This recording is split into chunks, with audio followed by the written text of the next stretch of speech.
Welcome to another session in this course. We are going to be looking at the aggregate clause in MySQL.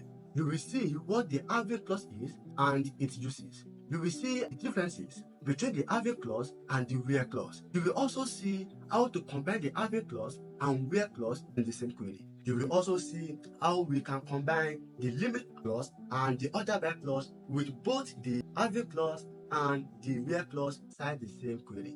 Let us get at it. When we run this particular query on your screen, it will return the customer ID and the sum of order value as total orders. And will we have this?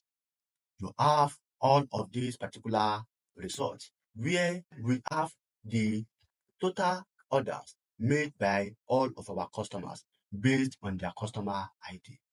However, we want a situation whereby we can actually return total orders that are above 200.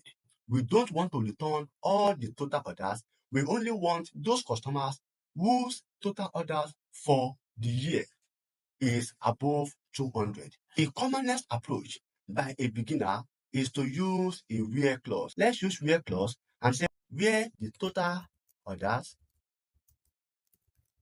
is greater than 200.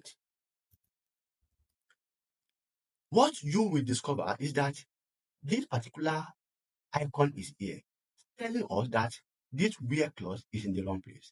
If we run this, you will see that it is showing an error and nothing is coming out. Now, what does this mean? This means that the where clause cannot be used after a group by method. If the where clause cannot be used after the group by method, the question is how can we go around that? And that is where the having clause comes in. If I put having here, if I run this now, you can see that our query is going to return a result. And you can see that if we go through all of these, the total order are actually above 200. This is how we use the having clause with the group by method. However, is there a room for us to also use a where clause with our group by method? Yes, there is a room. Let us start all over again. Let me comment this out. What if what we want is that we want orders that were done in December? That is, we are looking for total orders for each customer, but the transactions were done in December. Then we can use a where clause here. And you can just say where month. Let's use the like operator December.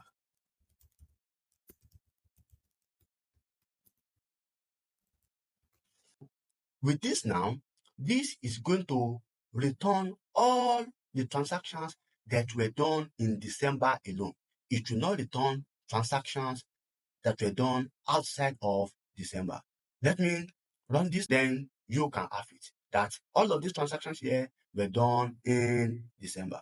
However, if part of the transaction done in December, we want to look for the customers whose total orders were above 200, then we put our having clause at its position. And when we run this, you will discover that we have only these few outcomes where the transactions were done in December and the total order for those customers were above 200.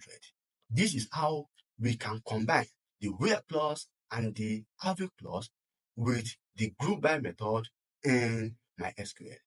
What if we want to go a little bit further and we say, okay, we want to order this particular outcome in a descending order so that we can know the top customers. Then we use the order by operator. So we order it by the total orders. Total orders. And when we run this, let's say in descending order, and when we run this, we are going to be having our outcome in descending order. So we have 560 as the highest and 235 as the lowest.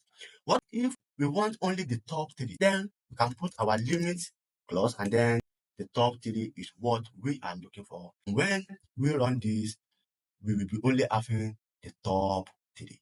based on all of these conditions that we have written here. Please do not forget to subscribe to our channel, hit the notification icon and like our video until we meet in the next one.